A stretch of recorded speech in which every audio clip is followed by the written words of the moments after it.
Guy Moquet, Châteaubriand, camp de Choisel, Loire-Inférieure, 22 octobre 1941. Ma petite maman chérie, mon tout petit frère adoré, mon petit papa aimé. Je vais mourir. Ce que je demande à toi en particulier, petite maman, c'est d'être courageuse. Je le suis et je veux l'être autant que ceux qui sont passés avant moi. Certes, j'aurais voulu vivre, mais ce que je souhaite de tout mon cœur, c'est que ma mort serve à quelque chose. Je n'ai pas eu le temps d'embrasser Jean. J'ai embrassé mes deux frères, Roger et René. Quant à mon véritable, je ne peux le faire, hélas. J'espère que toutes mes affaires te seront renvoyées. Elles pourront servir à Serge, qui je l'escompte sera fier de le porter un jour. À toi, petit papa, si je te fais ainsi qu'à ma petite maman bien des peines, je te salue pour la dernière fois. Sache que j'ai fait de mon mieux pour suivre la voie que tu m'as tracée. Un dernier adieu à tous mes amis, à mon frère que j'aime beaucoup, qu'il étudie bien pour être plus tard un homme. 17 ans et demi, ma vie a été courte. Je n'ai aucun regret, si ce n'est de vous quitter tous. Je vais mourir avec Tintin Michel.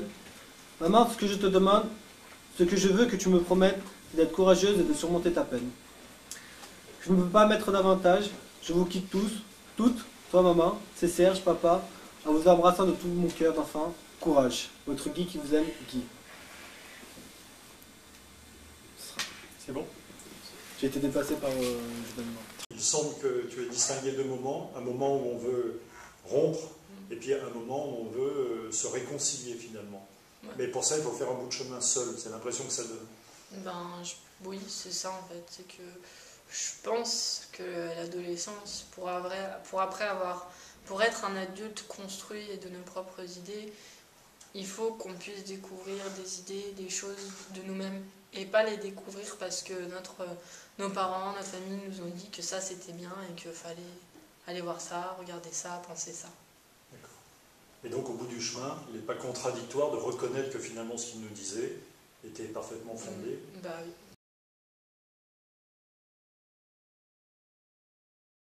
Marie-Paul Dumoulin, tu es psychologue de formation et tu exerces depuis longtemps ton métier auprès des adolescents. Oui.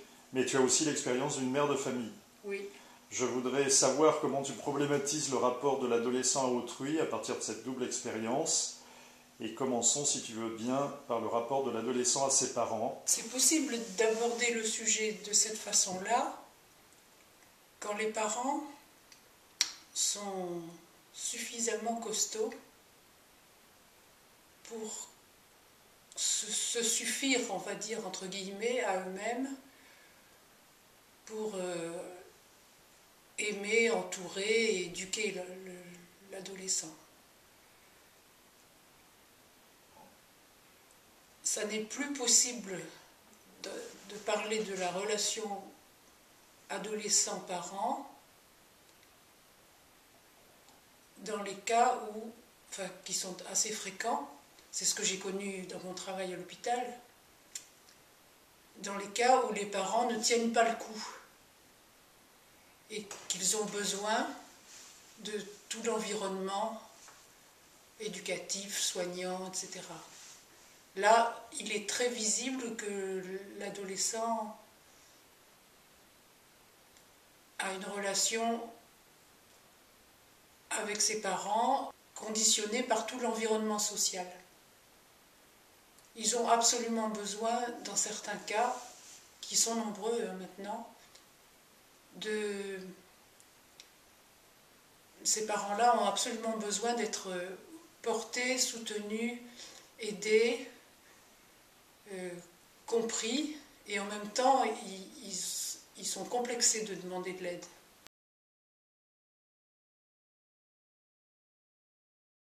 Dans le cas où les parents sont costauds,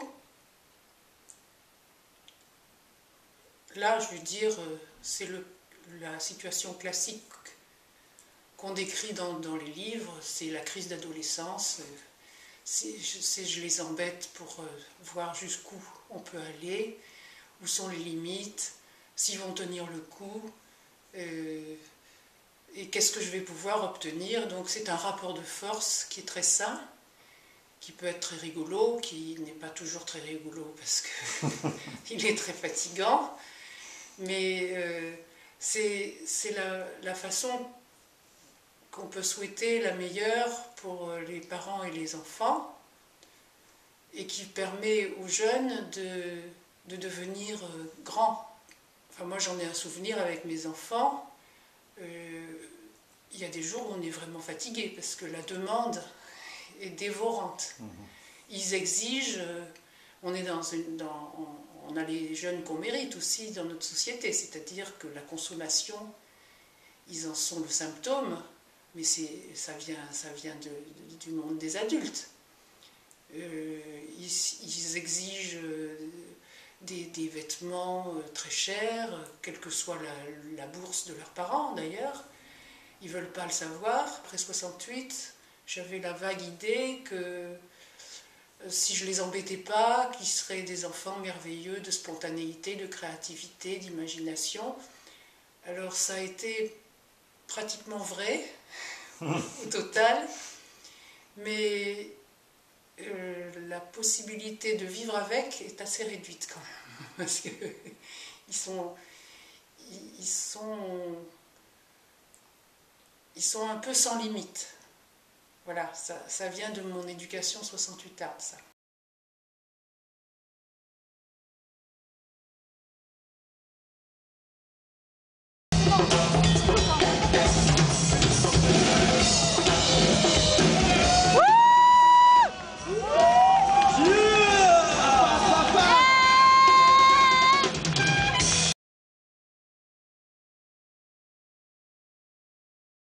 Quand tu parlais de la faiblesse de certains parents, est-ce qu'elle est d'abord déterminée par ça ou tu pensais à autre chose? Je veux dire, cette capacité de résister au principe de la consommation tous azimuts à laquelle il faut précisément résister. Les parents peuvent être fragilisés par plein de choses. Il y a les familles où il y a du drame. Des drames comme les décès prématurés, les drames de l'alcoolisme, les drames de tous les événements qui peuvent se produire dans une famille. Alors ça, c'est extrêmement fragilisant.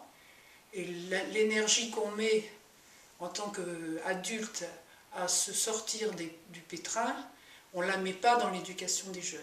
À l'hôpital, moi j'ai beaucoup eu affaire à des familles fragilisées par les événements déjà. Les drames physiques, psychologiques, etc.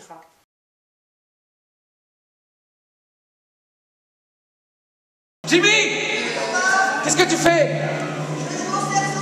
Viens là, Jimmy. Jimmy, viens voir papa. Viens là.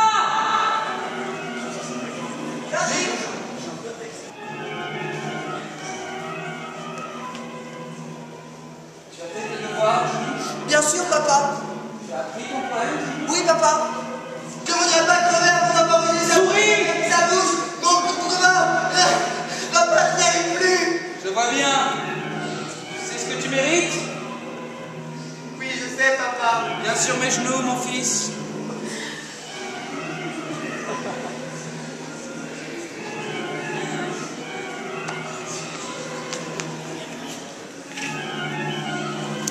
Allez. Si tu veux. C'est bien, tu as bien chanté, mon fils. Ah, merci, papa. Je t'en prie. Tu peux aller jouer si tu veux. Génial. Qu'est-ce qu'il y a? Personne ne veut jouer avec toi? Je t'aime, papa. Papa? Oui. Fais maman. Tu veux que je fasse maman? Oh oui, papa. Ouaf! Ouaf! Non, papa, fais le grand chien. Ouaf! Que le meilleur de papa. Pardon. Viens là.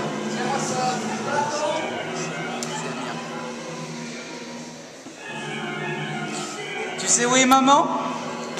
Maman? Maman. Maman est là? Maman est là? Maman? Maman? Maman? Jimmy! Tu sais ce qui se passe? Oui, papa.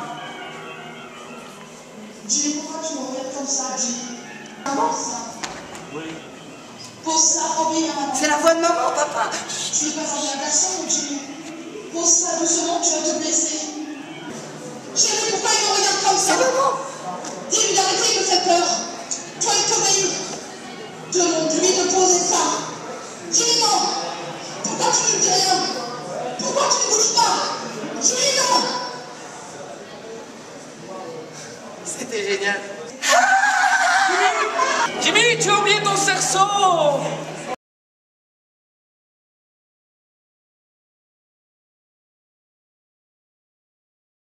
Il y a aussi les familles fragilisées par la pauvreté. Ne pas pouvoir boucler les fins de mois, c'est également, ça te prend la tête d'une telle façon que et puis les jeunes sont d'autant plus pénibles que leurs parents sont en difficulté financière. Donc c'est en particulier dans les classes sociales pauvres, qui vivent dans des conditions difficiles.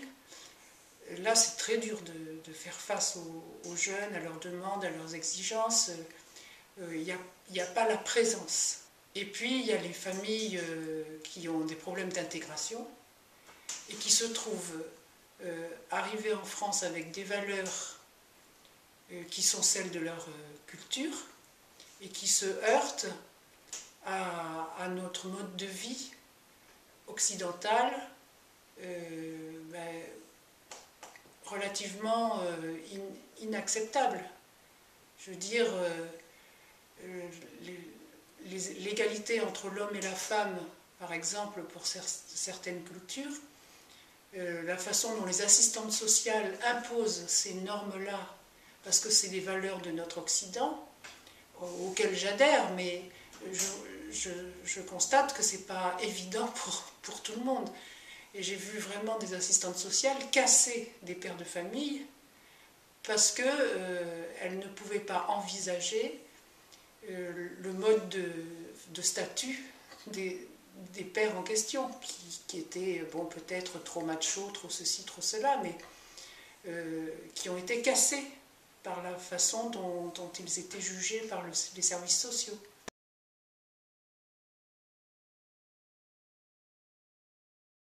Donc ça, c'est des problèmes d'intégration qui font que les jeunes... j'ai vu beaucoup de jeunes filles pour des tentatives de suicide, par exemple, parce qu'elles étaient contraintes par leur père et par leur frère à rentrer à la maison directement après la sortie des cours, et qu'elles ne pouvaient pas se balader avec leurs copines, s'habiller comme leurs copines. Et là, les parents essaient d'imposer leurs propres valeurs, essaient de comprendre les nôtres, n'arrivent pas à imposer à leurs jeunes, ou bien alors les jeunes font des tentatives de suicide ou des suicides, donc c'est grave de toute façon, quoi. Tu veux dire que c'est plus fréquent dans ces milieux-là que dans nos milieux occidentaux, culturellement parlant? Oui, parce que finalement, je trouve que... Enfin, on a beau prôner la mixité des cultures, plus ça va, plus je me demande si c'est pas un vœu pieux. Parce que les communautarismes se referment, les gens n'arrivent pas à se côtoyer, ça se durcit maintenant, quoi. Il y a des difficultés d'intégration qui sont plus graves que du temps où il fallait intégrer les Italiens et les Espagnols, par exemple. Parce que les religions sont différentes, et du fait que les religions sont différentes, les cultures sont beaucoup plus difficiles à intégrer les unes aux autres. Alors il y a en plus de ça chez nous, cette égalité homme-femme qui déjà déstabilise les hommes occidentaux assez gravement. Mais aussi les filles, au fond. Et finalement les filles qui se plaignent des hommes qui ne sont pas solides maintenant, qui ne sont pas protecteurs, qui ne ramènent pas l'argent à la maison. Bon, il y a des tas de troubles dans les rapports hommes-femmes qui sont des troubles dus à notre idée de parité, d'égalité. C'est curieux qu'une femme parle de ce langage, mais en même temps, je n'ai pas envie de revenir au statut de la femme qui était celui de ma grand-mère, mais je reconnais que ça trouble tout le monde et qu'on a une difficulté de s'adapter quand même à cet idéal. Alors ça c'est intéressant parce que ça renvoie finalement aux problèmes généraux que pose la mondialisation, puisque toutes les cultures étant arrachées à leur sol et obligées de se rencontrer finalement, rencontrent en même temps des problèmes qu'on n'avait pas imaginé devoir se poser un jour dans ces termes-là. C'est dans la nature des choses que le pouvoir appartient aux hommes, Oui. et le service Oui. du bien-être de la famille est dévolu à la femme. Moi, je crois que c'est la façon dont ils ont trouvé leur équilibre qui est à la fois inadmissible pour nous et que je trouve infiniment respectable pour une raison, c'est que ça résout complètement leur rapport à la vieillesse, leur rapport aux vieux, qui trouvent leur place dans le clan familial tout naturellement, parce qu'il y a des femmes autour d'eux qui assurent leur bien-être, leur survie, qui s'en occupent finalement. On a passé toute une soirée dans le sud marocain en vacances, et on a été invités chez le marchand de tapis. C'était une soirée passionnante parce que, bon, moi je leur disais, mais vos jeunes sont complètement déboussolés par les contradictions que vous leur imposez quand vous venez en France.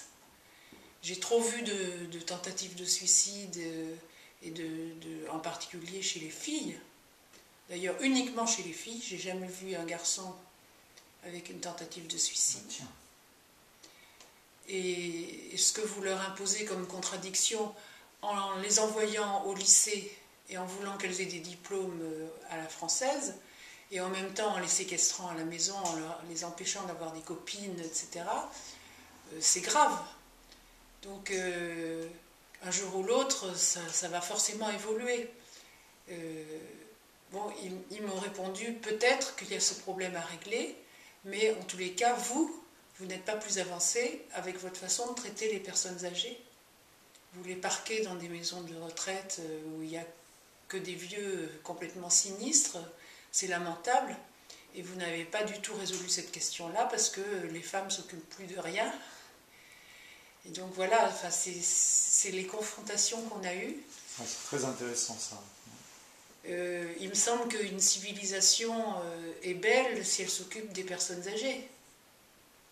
On s'occupe de tous. Voilà, et que les jeunes ne se suicident pas. Bien sûr. Parce que c'est les deux grands problèmes du suicide actuellement, c'est les deux bouts de la chaîne. C'est le suicide des jeunes, qui est inadmissible, et le suicide des vieux, qui est extrêmement fréquent, Qui l'est tout autant. et qui est l'objet d'un tabou et d'un silence total. Donc ces deux bouts-là de la santé publique me tracassent beaucoup.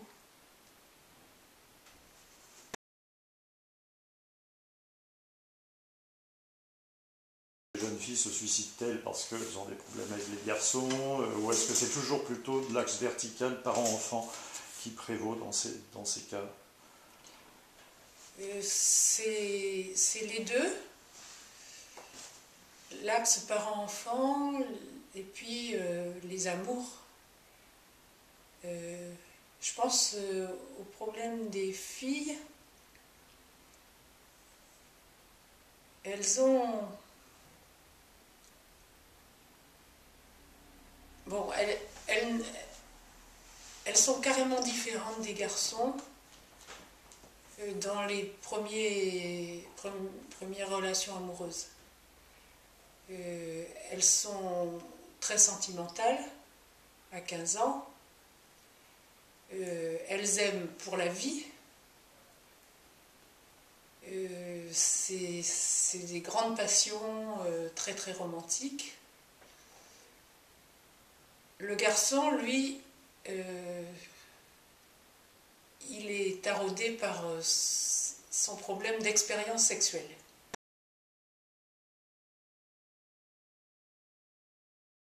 Il se pose les questions de comment je vais faire, comment je vais m'y prendre, est-ce que je vais être performant. Enfin, il n'a pas du tout les mêmes questions. Et la rencontre entre les deux, autrefois, quand j'avais 15 ans, était très codifiée. On n'avait pas d'expérience sexuelle avant le mariage, en principe, je veux dire. Ah oui. Donc c'était très codifié. Aujourd'hui, on était quelque part protégés psychologiquement par les règles du jeu. On était respectés, comme on disait, par les garçons. Aujourd'hui, les filles se croient obligées de passer par l'acte sexuel avant d'en avoir envie, parce que le risque c'est d'être larguée, comme elles disent, si elles n'y passent pas. Et une fois qu'elles y sont passées, elles sont larguées quand même, parce que le garçon est aventurier et qu'il va vers d'autres filles. C'est un être de conquête à 16-17 ans. La fille est beaucoup plus branchée sur l'amour romantique, quoi. Donc, pour ce qui est des jeunes de Saint-Nazaire, bon, je ne travaille pas dans les cités, hein, c'est autre chose.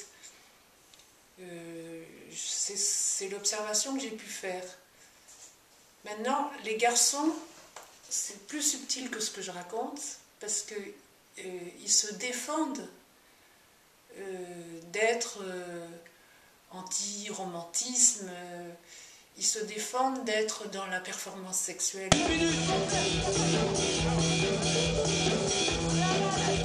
Allez, tira! Les garçons tenaient beaucoup à ce que je les quitte, persuadés qu'ils étaient des romantiques aussi, quoi. Et que les accusations des filles étaient injustes. D'accord. Mais ça contredit ce que tu disais au départ, puisque tu disais d'expérience, tu as connu des adolescents qui étaient plutôt performeurs que... Oui, parce que d'expérience, je parle là de mon activité à l'hôpital et des jeunes à problème. Tandis que là, j'étais dans une classe avec le tout venant des jeunes d'ici. Oui, il faut vraiment souligner cette approche du psychologue qui est toujours la fenêtre ouverte sur le monde des problèmes et non pas sur la totalité de la société. Oui. Alors ça attire une réflexion, notamment concernant les filles. Avant, on était reconnu parce qu'on se mariait, parce qu'on devenait une dame, socialement parlant. Oui. Tandis que maintenant, ce dont souffrent les jeunes filles, d'après ce que tu dis, il semble que ce soit le manque de reconnaissance d'autrui, finalement, puisque les garçons passent de l'une à l'autre sans jamais assouvir leur fin de romantisme. Alors, elles sont souffrantes de cette demande sexuelle pour beaucoup d'entre elles, même je dirais pour une majorité, parce que celles qui se donnent des airs de vouloir avoir les mêmes demandes que les garçons, je les soupçonne de ne pas être très, très authentiques. Et alors, ce que je trouve vraiment dommage, c'est que les parents n'osent plus brider leurs jeunes, accueillent l'amoureux de leur fille à la maison, sans aucune contrainte, parce qu'elle le demande, parce qu'elle est amoureuse. Il y a une espèce d'identification des parents à la fille qui déclenche des comportements d'un laxisme que je trouve dramatique, parce que le garçon forcément va rompre, disons, quelque temps après. La fille avait cru que c'était pour la vie, et on voit des tentatives de suicide dramatiques, simplement dues au fait qu'elle s'est fait des illusions, que ses parents se sont illusionnés avec elle, comme s'ils ne connaissaient pas la vie, qu'ils n'y avaient pas réfléchi, et le garçon qui est accueilli, je dirais comme un gendre, alors qu'il a 16 ou 17 ans, se trouve pris au piège et au bout de 3 mois ne pense qu'à une chose, c'est sa liberté. Parce qu'il est là, embourgeoisé, en quelque sorte, mis sur des rails. Malgré lui. Malgré lui, c'est pas du tout ce qu'il venait chercher. Et là, il y a quelque chose que je trouve terrible dans le laxisme adulte maintenant, quoi. Alors là, c'est un problème vraiment de société, parce qu'on voit que les vannes qui permettaient de réguler en amont et en aval autrefois, là, sont grandes ouvertes et plus personne ne sait comment faire avec ces choses-là, quoi. Est-ce que c'est des parents qui s'intéressent à la sexualité de leurs enfants? Ils ne voient pas du tout les risques dont je te parle. Ils voient seulement les risques de sida ou de grossesse. C'est-à-dire qu'ils amènent, les mamans amènent leurs filles chez la gynéco assez volontiers, parce qu'elles tolèrent très facilement que la fille est un petit ami. Et donc il y a une complicité mère-fille pour avoir la pilule. Donc c'est sidérant, c'est devenu un problème technique, là, oui. Autrefois c'était un problème éthique. Oui. Et c'était un problème éthique et psychologique, enfin amoureux. Forcément. Maintenant c'est un problème technique. Et les parents abordent ce problème-là relativement vite, parce qu'ils craignent quand même les conséquences graves, mais pas sur le plan psychologique. C'est incroyable. Et comme ça leur demande un effort, qu'ils sont obligés de poser quand même 2 ou 3 questions pour en savoir plus sur le stade de la relation, ils s'imaginent qu'ils ont fait leur travail de parents. Tu vois ? Donc même les parents ont un problème de maturité, là. Oui. Alors je pense qu'il y a des parents qui sont encore capables de s'inquiéter des conséquences psychologiques, des conséquences autres que il ne faut pas attraper le sida, il faut mettre son préservatif, quoi. Je pense qu'il y a des parents qui sont capables d'aller plus loin que ça et qui tombent alors dans les problèmes relationnels que je signalais au début de notre conversation, c'est-à-dire qu'ils se font engueuler par leurs jeunes, qui les remettent à leur place en disant « tu ne vas pas violer mon intimité, c'est ma vie ».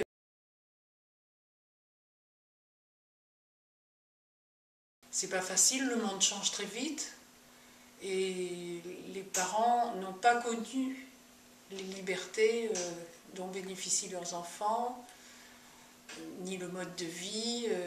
Ils n'allaient pas sur Internet pour y rencontrer le porno et avoir ces problèmes nouveaux.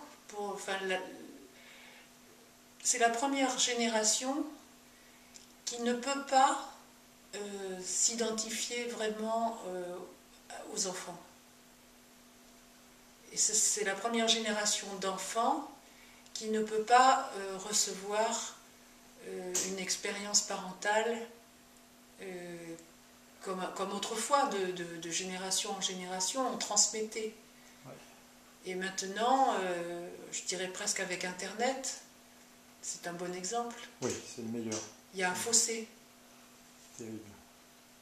Une forme d'accélération de la technologie qui fait que la génération qui est la nôtre, on s'accroche avec dignité, avec courage, mais il est clair que nos enfants comprennent les choses plus rapidement, sont nés avec, et forcément il y a à un moment donné un petit décalage. Le rôle des parents devient à la fois toujours très important, leur structure mentale, leur capacité d'affronter les problèmes, bon, tout ça, ça garde toute son importance. Et en même temps, il faut qu'ils admettent d'avoir un rôle modeste. Alors que le parent était tout puissant, on sait bien ce qu'était le statut d'un pater familias à notre génération. Maintenant, ce pater familias, s'il veut pouvoir transmettre quelque chose, s'il veut pouvoir limiter la liberté de son jeune, il faut qu'il ait un profil bas. Tu veux dire par exemple du fait de la puissance d'Internet, oui. d'intrusion d'Internet oui. dans l'intimité, dans la vie oui. intime des jeunes. Oui, il ne connaît pas très bien ce dont il parle. C'est les enfants qui deviennent les conseillers des parents.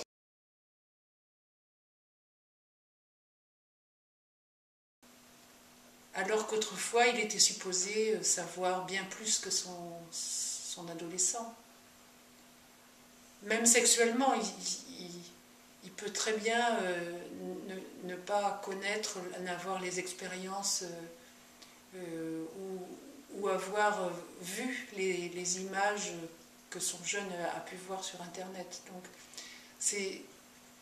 je trouve que c'est une gageure, mais qui vaut le coup, que de pouvoir être à la fois modeste dans ses objectifs, se dire, effectivement, je ne peux pas tout contrôler, je ne peux pas tout maîtriser, et en même temps être convaincu qu'on a un rôle important dans la façon dont on aborde les choses, dans le courage, dans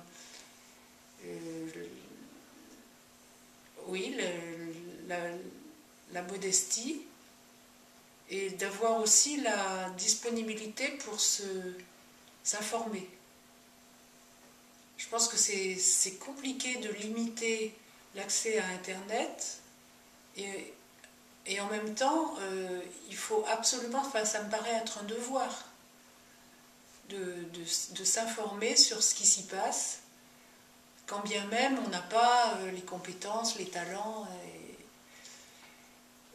Donc le métier de parent me paraît maintenant beaucoup moins bien bordé, beaucoup moins clair et très passionnant.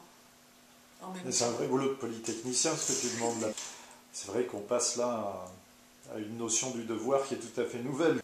Mais quand on fait des groupes de parole pour les parents concernant Internet, on a une foule d'inscriptions. C'est assez compliqué parce qu'on s'aperçoit qu'ils ont plus de connaissances, plus diversifiées, moins en profondeur, et ils ont une petite tendance à faire du zapping et d'aller moins au fond des choses. Et puis, comme la journée ne faisant que 24 heures, ils mettent beaucoup de temps. D'ailleurs, nous, en tant qu'adultes, on a j'ai une petite tendance à faire la même chose, c'est qu'on met beaucoup de temps dans certains domaines, par exemple Internet, et moins de temps, par exemple, dans la lecture, ce qui n'existait pas auparavant, puisque Internet n'existait pas. Qu'est-ce que tu penses des familles dans lesquelles, d'une part, il n'y a pas Internet, et par conséquent, dans lesquelles l'enfant va apprendre des choses sur Internet que les parents ne sont même pas en mesure d'apprécier? Quand on pousse ce type de situation à l'extrême, il est clair que ce décalage amène une dépréciation, dévalorisation plutôt des parents par rapport aux adolescents. Et on voit souvent dans des entretiens, par exemple, un élève ou un jeune qui va plus vite que les parents pour raisonner, pour intervenir, parce que voilà, il a cette culture de la spontanéité, de la réactivité. Les parents ont besoin de plus de temps.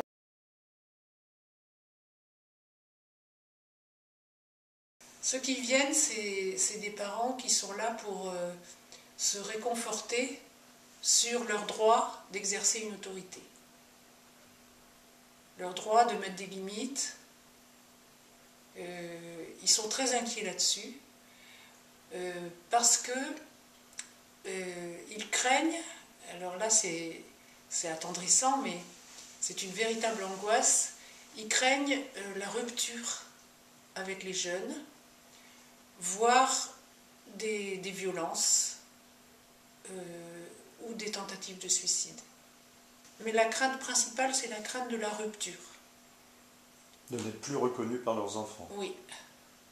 C'est vraiment attendrissant que les parents craignent la rupture parce qu'en fait, plus ils sont capables, je dirais, de poser des limites et de s'y tenir. Je ne parle pas des maltraitances, des abus de pouvoir, etc. Mais je parle du parent serein qui pose des limites et qui s'y tient. Plus il est capable de ça, plus il s'attache son enfant.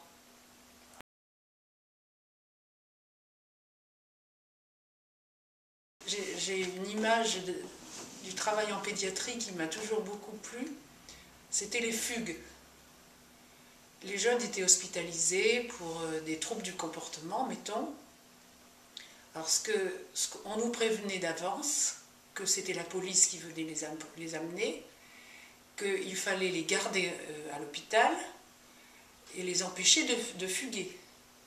Or, c'était pas possible techniquement puisque le service n'avait pas les portes fermées à clé. Les gens rentrent et sortent à l'hôpital comme ils veulent. Donc on avait quand même cette mission d'essayer de les garder. Ils étaient adorables pendant 3-4 jours, parce qu'un service d'enfant pour un jeune de 17 ans, c'est un service qui a un certain charme. On y dorlote les enfants, il y a des bébés. C'est assez séduisant pour un adolescent. Et donc il régresse très rapidement. Il aime qu'on s'occupe de lui. Il se fait dorloter. Et ça lui plaît beaucoup. Ça tient 3-4 jours. Il est dans la séduction avec tout le monde. Et les soignants disent, mais comment se fait-il que ce soit un délinquant? C'est pas possible, il n'y a qu'à savoir le prendre, et nous on sait s'y prendre, etc. 4 jours après, il est parti. On prévient la police, et tout le monde le cherche. Alors nous on court derrière, on sait en général qu'il s'en va vers la gare. Moi, je me souviens d'avoir pris ma voiture pour aller à la gare et d'avoir trouvé mon délinquant. Et il était très content que je lui ai couru après. Ils sont toujours très contents qu'on leur court derrière. Je pense qu'ils fuguent pour qu'on leur court derrière. Voilà, parce qu'il faut qu'on leur montre que ce n'est pas eux qui ont besoin de nous, mais nous qui avons besoin d'eux. Absolument. Voilà. Donc, moi, ça m'a appris une chose, c'est que il faut savoir montrer aux jeunes qu'on tient à eux. Et là, on arrive à parler, on arrive à travailler. Ils ont terriblement besoin qu'on s'intéresse à eux, qu'on les valorise, qu'on les aime. Je crois que la relation avec les adolescents, c'est une histoire d'amour. Même quand on est enseignant. Quelque part, c'est très difficile à gérer, mais je crois que derrière, il y a une histoire d'amour. Mais il ne faut pas qu'il soit dit que ce soit eux qui auraient besoin de nous. Surtout pas. Plus ils ont besoin de nous, plus ils ont des comportements de refus. Et il faut que ce soit nous qui acceptions de montrer qu'on leur court après. Oui, et ça c'est une intelligence qui est rare dans le monde des adultes. Voilà.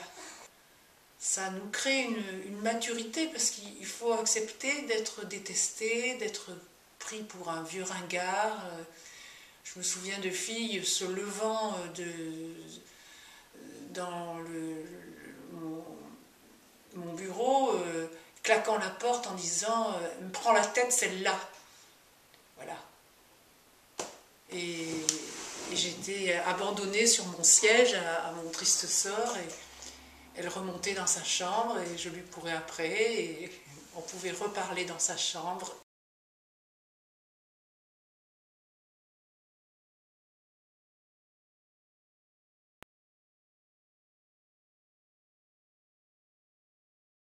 Quand tu parles de l'idée de l'autorité parentale, c'est l'idée de quelque chose dont on dépend, dont on dépendait et dont on ne veut plus dépendre.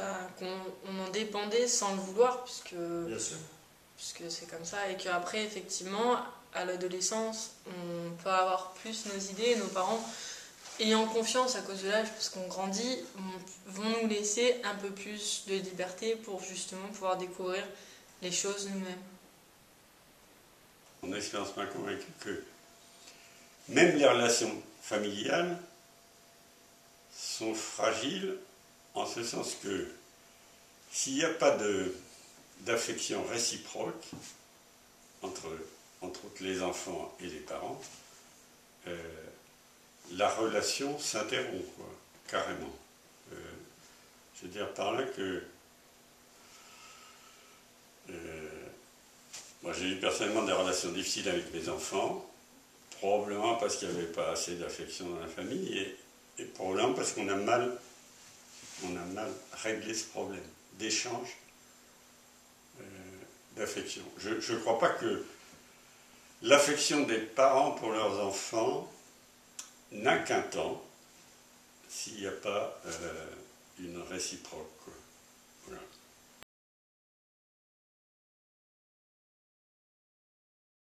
L'influence de la mère est prépondérante. Enfin, c'est vraiment, il me semble, la mère qui donne au père une place auprès des enfants. Et que si on n'a pas ça, si le père n'a pas cette place, il a beaucoup de mal à conserver un lien fort avec ses enfants. Voilà. Oui, donc il y a deux raisons principales. Une verticale, c'est ta position de directeur des chantiers navals, qui t'empêche de consacrer tout le temps peut-être que tu aurais souhaité à la famille. Et puis d'un autre côté, au sein de la famille, la relation entre l'homme et la femme qui est déterminante dans... Mais je pense que la deuxième est plus importante que la première. D'accord. Oui.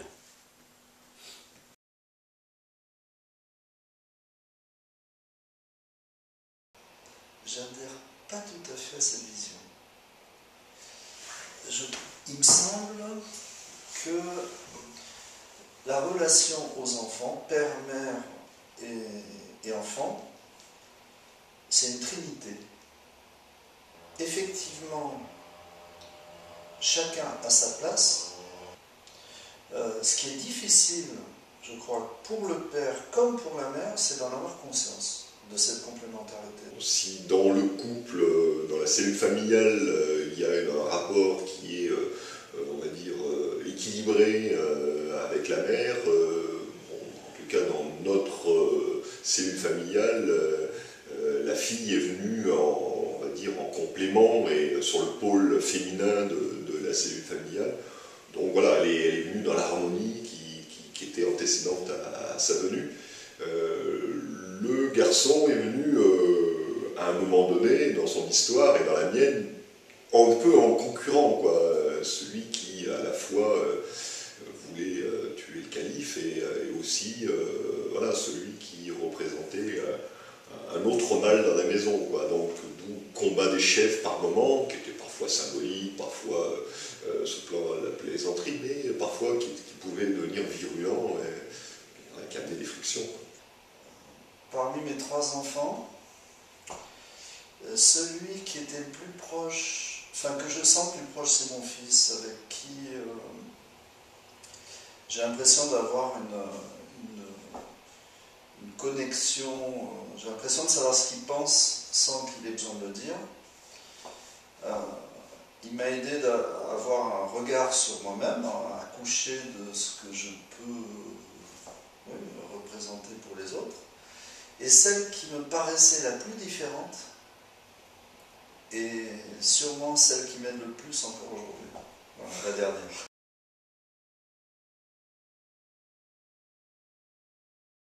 Quand on est jeune parent, je l'ai eu pensé. Et là aussi, mes enfants m'ont révélé l'inverse. C'est-à-dire que je ne dirais pas qu'ils sont tout puissants. Ils ont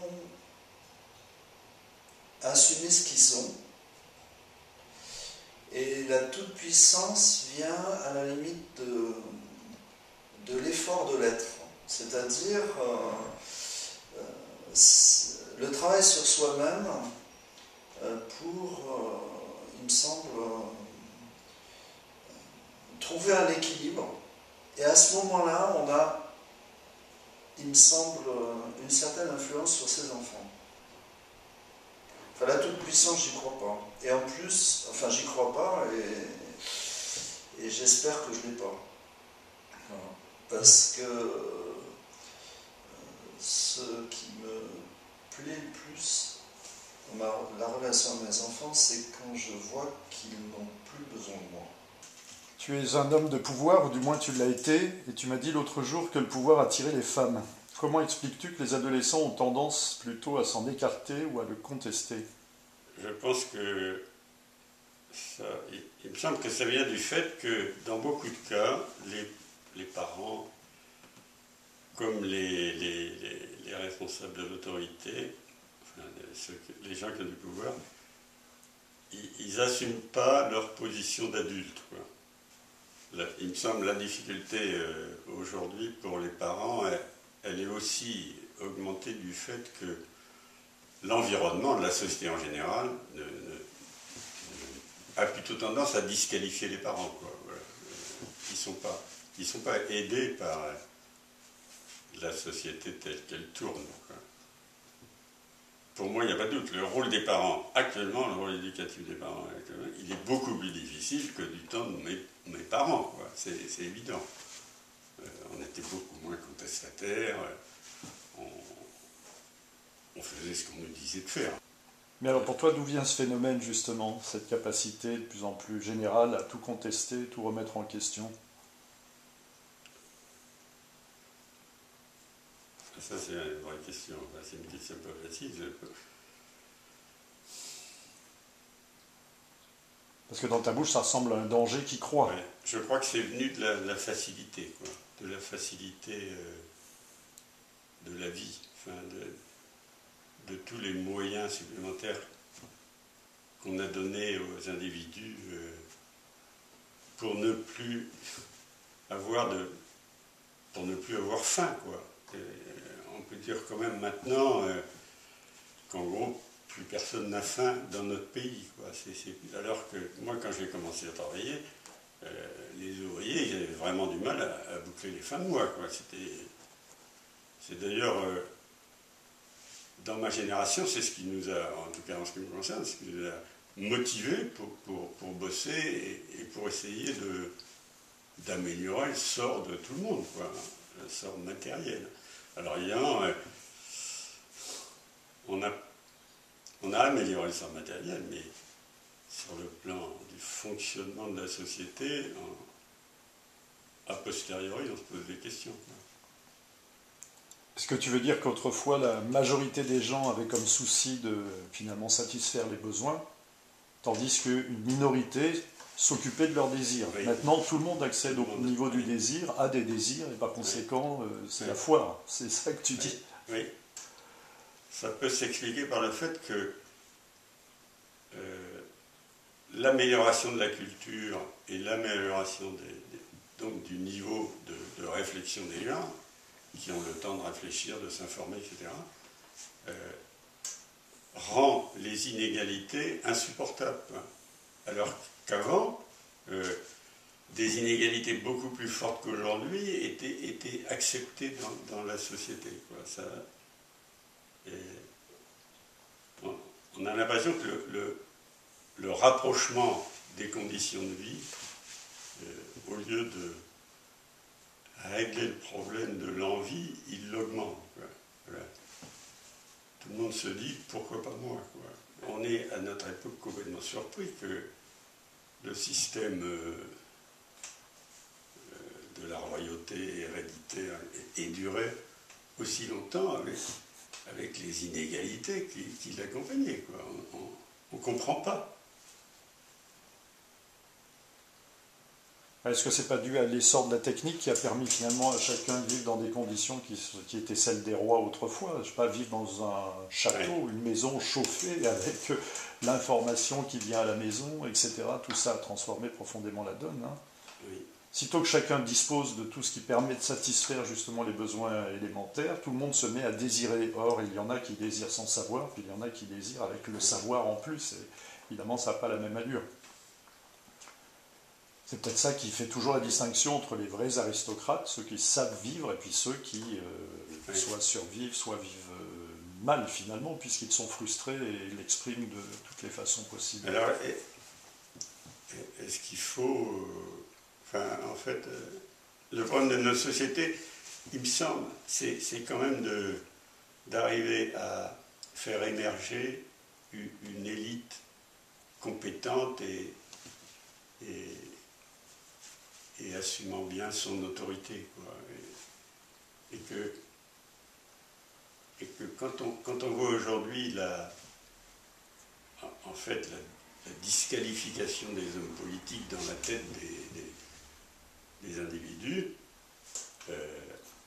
on se dit, mais comment on va sélectionner des gens bien, quoi, pour nous gouverner, parce qu'on a quand même besoin d'être gouverné, quoi. On ne peut pas tout régler soi-même, quoi. Il y a une réponse quand même, c'est de dire l'époque, confronte nos sociétés à tellement de défis au plan mondial, au plan du développement des pays qui sont encore à très bas niveau, le problème de l'énergie, le problème de la réchauffement de la planète, etc. Il y a des défis colossaux à relever. Ça veut dire toutes les ressources du progrès, qu'on dégage du progrès, c'est plus sur nos besoins matériels qu'il faut les utiliser. C'est pour résoudre des défis mondiaux qui sont colossaux et qui donc forcément nécessitent des moyens supplémentaires. Et c'est à ça que doit servir le progrès aujourd'hui, quoi. Oui, mais là, il y a juste un changement d'échelle. Est-ce que l'amélioration de la vie des gens... la question, c'est qu'est-ce qui doit être amélioré dans la vie des gens dès lors qu'ils ont tout ce qu'il faut pour au moins survivre? Alors, on n'aura jamais fini d'améliorer l'éducation, quoi. Moi, ce qui me paraît intéressant, c'est quand même d'avoir un point de vue, et c'est très difficile d'en avoir, d'un jeune homme qui est justement considéré par ses petits camarades français comme étant un arabe avec une culture qui est très différente. Toi-même, tu le soulignes, il y a une différence évidente du fait de ne pas avoir vécu les mêmes choses, déjà les mêmes expériences dans l'enfance, pas la même culture. Et à ce sujet, pour bien marquer la différence, pour enfoncer le clou, est-ce que tu peux me dire justement quelle est la culture dont tu te souviens de ton enfance? Qu'est-ce que c'est que la culture musulmane, par exemple, ou maghrébine, si tu préfères prendre sous l'un ou l'autre rapport, ça m'est égal. C'est plus la culture maghrébine, en fait. Parce qu'en fait, la religion, elle n'a pas beaucoup interféré dedans. Mais c'est vrai qu'elle a une grande place dans la famille, la religion. Parce que moi, je suis d'une famille croyante. Et c'est vrai que la religion, elle est sur nous, quoi. Mais bon, c'est plus, c'est plus la culture maghrébine. Comme exemple, en fait, on a plus cette attitude d'aller vers l'autre, même si on ne connaît pas. Vous voyez, même un bonjour dans la rue, par exemple, entre nous, moi j'ai plus tendance à dire bonjour à un homme qui a l'air d'un musulman qu'un Français de souche. Parce que je sais très bien que moi, quand je vais en Algérie, c'est tout naturel de dire bonjour à quelqu'un qu'on ne connaît pas. Vous voyez, en fait, c'est cette culture chaleureuse qui est entre nous. Et puis même, on partage des plats. On est à beaucoup, parce qu'en général, on est tous des familles où il y a au moins 4 enfants. On a à peu près 6 à la maison, voire 5, 6, 5. Donc directement, on est dans un cocon, et on est soudés entre nous. Et quand on voit que beaucoup d'amis sont comme ça, sont en tant que nous chez eux, et donc quand on arrive dans nos pays d'origine, on retrouve cette culture, et c'est ça qu'on apprécie en fait.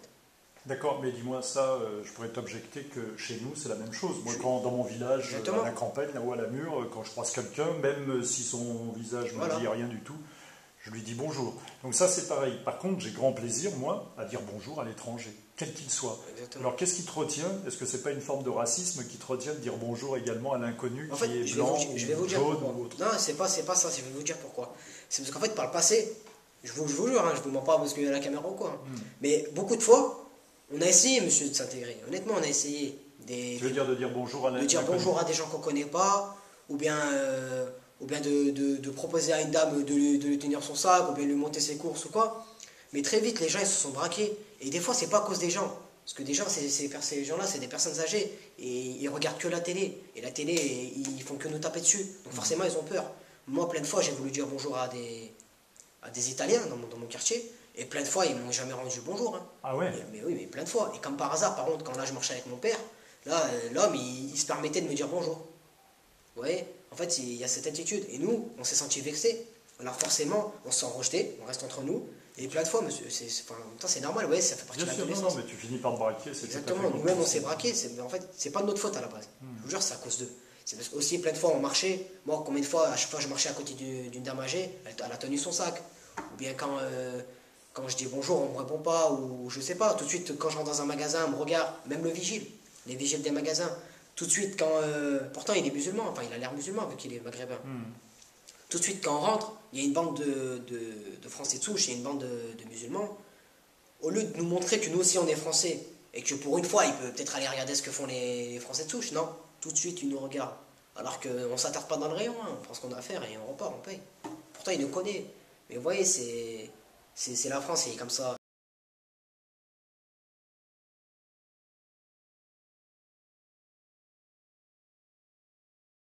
Quand les enfants arrivent dans cette période, il me semble que le choc est inversement proportionnel au non-respect de ces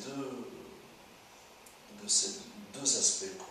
C'est-à-dire qu'un excès de rationalisme détruit, coupe le pan poétique. Voilà. Et je crois que chacun arrive à cet âge avec un côté plus développé que l'autre, mais à cette période, il y a une grande déstabilisation.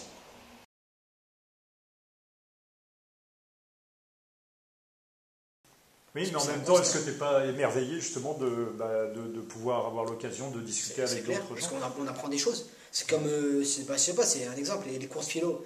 Moi, vu qu'on m'en a parlé des courses philo, du premier jour, je pensais que j'allais dormir au fond de la classe dans votre matière, je vous dis la vérité. Mais en fait, j'ai pris sur moi-même et j'ai remarqué que c'était une matière on avait le droit de dire ce qui nous passait par la tête, tant que ça faisait avancer le cours. Et je trouvais ça bien. Du moment où les sujets ils sont universels, comme la liberté, la vérité, la culture. C'est des sujets qui parlent à tous. Mais après, c'est vrai que quand, exemple, l'histoire du musée, moi, c'est vrai, j'aurais pu, je vous dire la vérité, j'aurais pu adopter une meilleure attitude et vous dire, j'aurais pu vous mentir et vous dire non, mais monsieur, ça m'intéresse.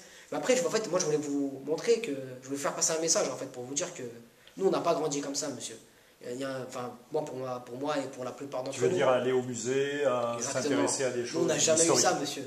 Je vous dis la vérité, on n'a jamais eu ça. À part des terrains de foot et des vacances en Afrique, nous, on n'a jamais connu.